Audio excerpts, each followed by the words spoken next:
જય શ્રી કૃષ્ણ મિત્રો, રાધે રાધે। સ્વાગત છે તમારું એક નવા જ વિડીયોમાં। તો આવી ગયા સभी તમારા માટે એક નવો જ વિડીયો લઈને। વિડીયો ગમે તો લાઇક કરજો, શેર કરજો। જો તમે આ ત્રણ વસ્તુઓ ઘરમાં લાવશો તો થશે ધનની વર્ષા, દેવી લક્ષ્મીનું થશે આગમન।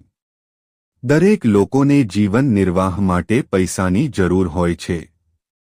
ઘણી વખત એવું જોવા મળે છે કે તમામ પ્રયત્નો કરવા છતાં પણ કોઈના ઘરમાં પૈસાની કૃપા નથી આવતી। આ માટે વાસ્તુશાસ્ત્રમાં અનેક ઉપાયો સૂચવવામાં આવ્યા છે। તો ચાલો જાણીએ તે કઈ ત્રણ વસ્તુઓ છે જેને જો તમે તમારા ઘરમાં લાવશો તો ફાયદાકારક રહેશે। આજે મોંઘવારીના આ યુગમાં પૈસા દરેકને જરૂરી છે। આજે રૂપિયા વગર જીવવું શક્ય નથી। પરંતુ ઘણા લોકો સાથે એવું બને છે કે તેમને લાંબા સમય સુધી આર્થિક ફાયદો થતો નથી, જેના કારણે અંગત જીવનમાં ઘણી મુશ્કેલીનો સામનો કરવો પડે છે। વાસ્તુશાસ્ત્રમાં પૈસા વિશે ખૂબ જ વિગતવાર વર્ણન કરવામાં આવ્યું છે અને આવા ઘણા ઉપાયો સૂચવવામાં આવ્યા છે જેનો ઉપયોગ કરવાથી ઘરમાં પૈસાનો વરસાદ થવા લાગે છે। અમે તમને તે ત્રણ વસ્તુઓ વિશે જણાવી રહ્યા છીએ। જો તમે તમારા ઘરે આ વસ્તુઓ લઈ આવશો તો ફાયદાકારક રહેશે। વાસ્તુશાસ્ત્રમાં પૈસા વિશે ખૂબ જ વિગતવાર વર્ણન કરવામાં આવ્યું છે અને આવા ઘણા ઉપાયો સૂચવવામાં આવ્યા છે જેનો ઉપયોગ કરવાથી ઘરમાં પૈસાનો વરસાદ થવા લાગે છે। અમે તમને તે ત્રણ વસ્તુઓ વિશે જણાવી રહ્યા છીએ।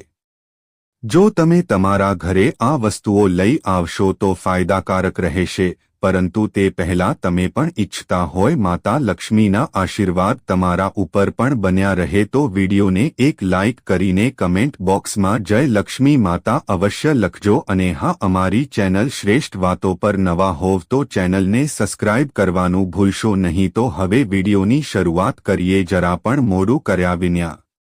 નંબર 1, શંખ। હિન્દુ ધર્મમાં શંખનું ઘણું મહત્વ છે। તે પવિત્ર માનવામાં આવે છે અને તેનો ઉપયોગ પૂજાહવન અથવા આરતીમાં ચોક્કસપણે થાય છે। એવું કહેવાય છે કે શંખના અવાજથી નેગેટિવ એનર્જી દૂર થાય છે અને ઘરમાં પોઝિટિવ એનર્જીનો આવે છે। માન્યતાઓ અનુસાર ભગવાન લક્ષ્મી સ્વયં શંખમાં વાસ કરે છે, તેથી શંખને ખૂબ જ ફાયદાકારક માનવામાં આવે છે। શંખને ઘરમાં લાવવાથી ધન તો વધે જ છે, સાથે જ મનમાં શાંતિનો અનુભવ પણ થાય છે। Number 2, pyramid. વાસ્તુશાસ્ત્ર અનુસાર પિરામિડ પોઝિટિવ એનર્જીનો સ્ત્રોત પણ છે। આ પણ ઘરમાં રાખવું જોઈએ। આ સમૃદ્ધિ અને સંપત્તિને મજબૂત બનાવે છે। પિરામિડ લગાવવાથી વાસ્તુના ઘણા દોષો દૂર થઈ શકે છે અને ઘરમાં સમૃદ્ધિ આવે છે। જો તમે ઘરની આર્થિક સમસ્યાઓથી છુટકારો મેળવવા માંગો છો તો તમારે પિત્તળ, તાંબા અથવા ચાંદીનો પિરામિડ લાવવો જોઈએ અને તેને તમારા ઘરના લિવિંગ રૂમમાં મૂકવો જોઈએ। તેનાથી ધનમાં વધારો થાય છે।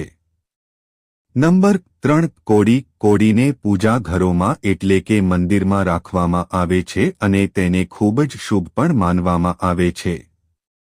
તમારા ઘરમાં કોડી રાખવાથી આર્થિક લાભ થાય છે।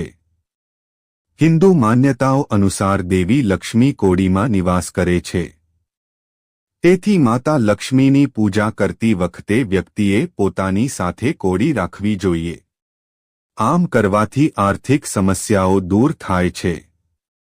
કોડીને લાલ કપડામાં બાંધીને તિજોરીમાં રાખવાથી પણ આર્થિક લાભ થાય છે। આ તમામ માહિતી જનહિતને ધ્યાનમાં રાખીને આપવામાં આવી રહી છે।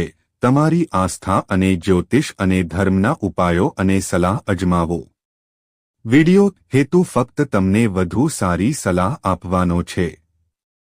અમે આ સંબંધમાં કોઈ પણ પ્રકારના દાવા કરતા નથી। મિત્રો, જો તમને વિડિયો પસંદ આવ્યો હોય તો લાઇક કરજો, શેર કરજો અને નવા હોય તો અમારી ચેનલ શ્રેષ્ઠ વાતોને સબસ્ક્રાઇબ કરી દેજો। આભાર। જય શ્રી કૃષ્ણ।